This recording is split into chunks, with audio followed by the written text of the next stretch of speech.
What is going on, everybody? Welcome back in the TTP Sports. And the Flyers, they record a point in tonight's loss against the Carolina Hurricanes. Very huge game. I thought the Flyers did play pretty well, and they played up to Carolina pretty well in this game.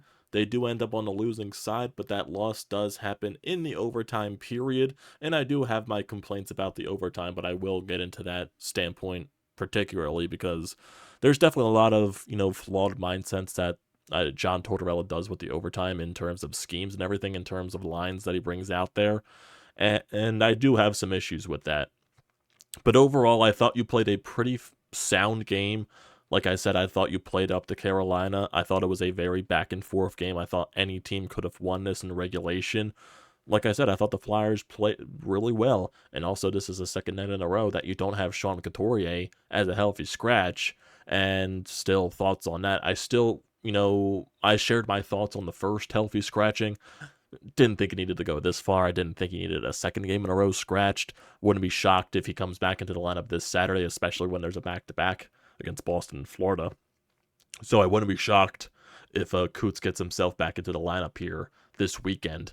But yeah, there was something out there from Elliot Friedman on 32 Thoughts, and one of the main reasons why Coots is healthy scratched, I guess this is like the reason that we can find here, is something to do with his pace and something with controlling his pace and everything like that. Like, his pace is not up to par to what Torts wants the Flyers style to be, and I'm not really sure what that means. Does that mean the speed that Sean Couturier uses? Because Sean Couturier, just in general, is not a fast skater.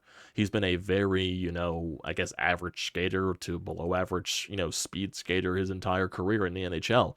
He was never a fast guy. He was more of a, power guy that has to use his legs to get up the ice. He can't rely on his speed. He has to use his strength, his size, and basically everything there to get up the ice. So I'm not sure how Torts is going to get that out of Sean Couturier, because that's just not what Coots is.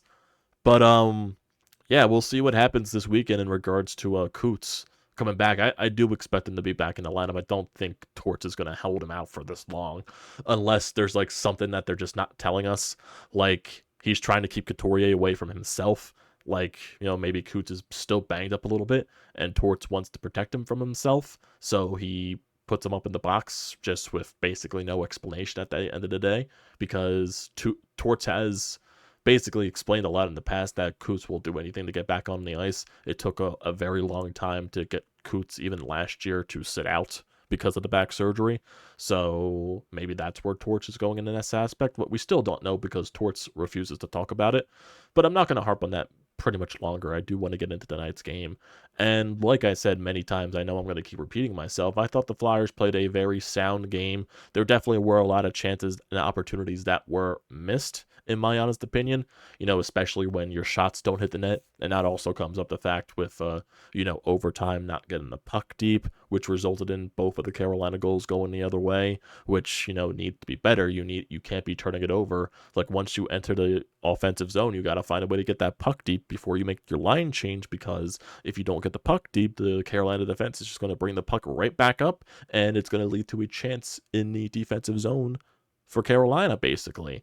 And you can't let that happen constantly against this skilled of a team. Even though, like I said, I thought you played a very sound game. I thought Sam Ersson was definitely very huge. He almost made a mistake behind his own net in regards of one of the passing plays. I believe this was in the first period, but he managed to recover and make an excellent glove save off of Lemieux. So basically no harm done there. The Flyers originally got on the board first in the very early on in the first period. Owen Tippett bearing a rebound after a very nice move by Morgan Frost to drive the net. But the goal eventually got reversed because on the replay, Travis Konechny was 10 miles offside. It was very obvious. The review was very quick, so no worries about that there for the goal. And that kind of, just sucked there because, hey, going into a very tough game against another tough opponent in this gauntlet, and you start off, very strong again. You get another early lead, and we want to see how we play with this, and then there it goes. And then there goes the lead because the offside review. And it looked like during that play, there was a little bit of a deflection, which prevented Frost from bringing the puck up even quicker, which I guess threw Konechny offside. And if that puck wasn't deflected at center ice, Frost probably would have gotten into the zone and Konechny wouldn't have been offside. So who knows what happens at that point, it is what it is. And basically, throughout the entire first period, it was very back to back. There were some, power plays for both teams in this game. The Flyers did have a 5-on-3, a minute and 25-on-3 halfway into that first period, and they were not able to cash in. Travis Konechny, he hit the crossbar on that ensuing power play, and they weren't able to cash in at all.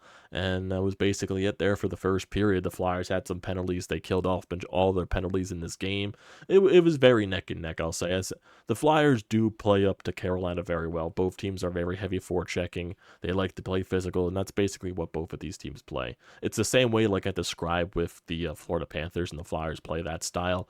But obviously, both Flyers with both of these teams lack the star talent that both of these teams have, but stylistically they play very similar, and maybe that's why the Flyers can play up to a team like a Carolina. It's just sad because they don't have the talent and the offensive capability to keep up with these teams, but hey, they managed a way to force it into overtime. Sam Ersson, I thought, was very good in this game, so that's definitely something there to look forward to, and it does look like he's getting his confidence back, so definitely something there. I do believe the second goal that he allowed to Carolina was a little bit weak, even though it was one of those utter situations where the Flyers didn't get the puck deep at all in the offensive zone, and it went back the other way. Aho with a pass down to the defenseman on the blue line, and he just wires it past Ersson. There was no screens, there was no deflections. It was a heavy slap shot, and it squeaked between his armpit and into the net. So definitely one that Ersson would want back.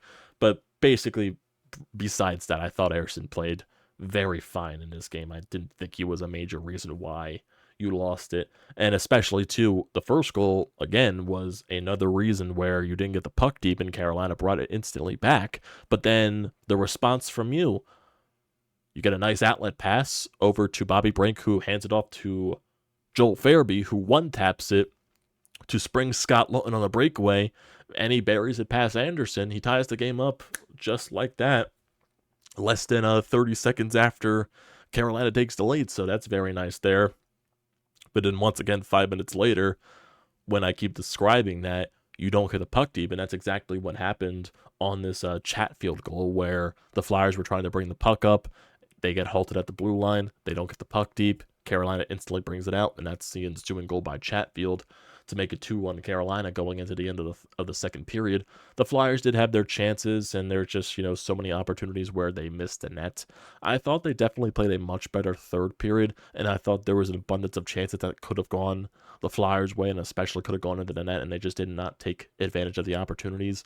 Travis Konechny had so many chances in this game, and he does eventually get the game-tying goal, which is very huge for TK. I thought the Tippett, Frost, and Konechny line definitely were a very positive factor on the ice tonight, which, that continues to stay that, with Morgan Frost and Owen Tippett stepping up in these past couple of games without Sean Couturier, and I'm sure that's one of the reasons why, with this healthy scratching of Coots, Torts is looking for other guys to step up, and Morgan Frost and Owen Tippett have definitely been those guys that have stepped up in these past two games. So that's really good to see.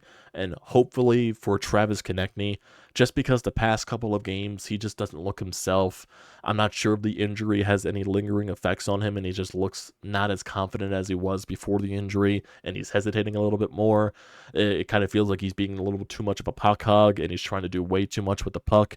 But the goal that he scored tonight to tie the game up, Flyers with a net mount scramble. He finds a way to find that loose puck as he comes from behind the net, and he just buries it into the open cage, and he ties the game up. So that is huge for Konechny. Hopefully that can wake him up going into this backstretch, because we need everybody here. We need everybody in this lineup to contribute offensively, just because we don't have that one guy that can just carry the load of the offense. This team just isn't built this way. They're built for everybody in the lineup to try to contribute as much as they possibly can. They don't have that one guy, and they sadly don't. And that's, the one thing that Danny Briere and Keith Jones are trying to find as they rebuild this thing. And we're just going to have to wait and see how that pans out. You hope Matvei Michkov is that guy, and I do expect him to be that guy, but you're definitely going to need more than just a Matvei Michkov carrying the load of the offense. You definitely need a number one center to carry the load there, a playmaking center that can, be a difference maker every single night. And that's the one thing that they need to find. And that's the, one of the many things that they do lack in that terms of the game. But you tied the game up halfway through the third. I definitely thought there were many other chances that you could have had going the other way. I believe you had a 2-on-1, you had a breakaway in some instances, and you just weren't able to bury it. You missed the net a lot. And then you go to overtime, you find a way to get that point. But you need to try to find a way to get the extra point, especially at this time of the year. And that's where you fail a little bit in the overtime because I don't understand the line combos. I don't understand like what you're trying to use on the ice at that given time because your best offensive weapons of what they showcased the entire game, your best offensive guys were Tippett and Frost because they were just creating so much. Why don't those guys see the ice in the overtime? I just don't understand it. We see who was out there. It was Scott Lawton, Joel Farabee, I believe Paling, and someone else. And it wasn't Tippett, it wasn't Frost or anything like that. So, like, why are you not putting your team in the best possible position to succeed? Why are you trying to go heavy defense in the 3-on-3 overtime when the main goal is to score? When the main goal is puck possession? You can't really do that much when you barely have the puck. And the fact, though, is that you're allowing a couple of 2-on-1s the other way, and when you finally get a chance, Farabee wide open in the high slot completely misses the net. Like, dude, you gotta fucking bury that because Carolina goes the other way. Cam York tries to pinch on a puck. He gets put onto the wall, and Joel Farabee's the one that's behind the guard, the 2-on-1, and can't do anything about that. And Harrison can't do anything about the puck because it's just too easy. It's too easy.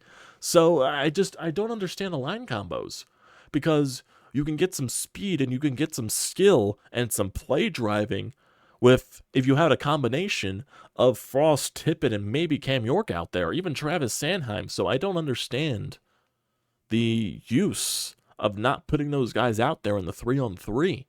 It's been like this the entire year, though, with Torts. So I don't know how he gauges the overtime and why he plays so defensive with it. It just doesn't make sense. Does he just not trust his guys, the offensive weapons that is, to control the overtime pace? Like, you got to give those guys a chance at the end of the day, because that's an extra point being taken off the board there. You just need to. Can't be all the teams like what the Minnesota Wild did, pull your goalie and you have a 4-on-3 with an empty net. You can't be doing that, especially not with this team. You can't be. My God, it can't happen. You got to find a way to get those 2 points. I'm not sure if anyone's going to ask Torts about that in the post-game presser. Why doesn't he use guys like Farabee and Frost? Not Farabee, but Tippett and Frost in the 3-on-3. It just doesn't make sense, as it looks like Twitter is down right now. It just doesn't look like anything is working there, so I can't get anything updated here in that terms of the Twitterverse, because right now it looks like something is definitely very wrong with Twitter. Oh boy. Oh boy, oh boy, oh boy. I wonder if that is a weird thing. I wonder if I can get it on my phone. Hopefully it's not like Twitter being down or something there. So yeah, Twitter might be down. No. It's working on my phone right now, and Torts didn't even speak post-game. Like, what the hell? Why is Torts not speaking post-game? I don't understand that. Don't understand that. Do not understand that at all. Because it's Brad Shaw talking. Why is Brad Shaw talking? I don't know. I don't know why Brad Shaw's talking. Does not make sense whatsoever. But you got the point at the end of the day, and that is the most important thing, especially with the Islanders losing tonight and the Washington Capitals lost last night. So that definitely does help you out in terms of the standings, because now the games in hand that these teams have on you, it's starting to get, slimmer and slimmer. So that definitely benefits you in the long run. So you get this point right here tonight. And if we're looking at the standings right now in terms of the teams that are behind you, right now with the division, Washington has 2 games in hand on you. There are 4 points behind you. The Flyers have 79 points, and the Capitals, they have 75.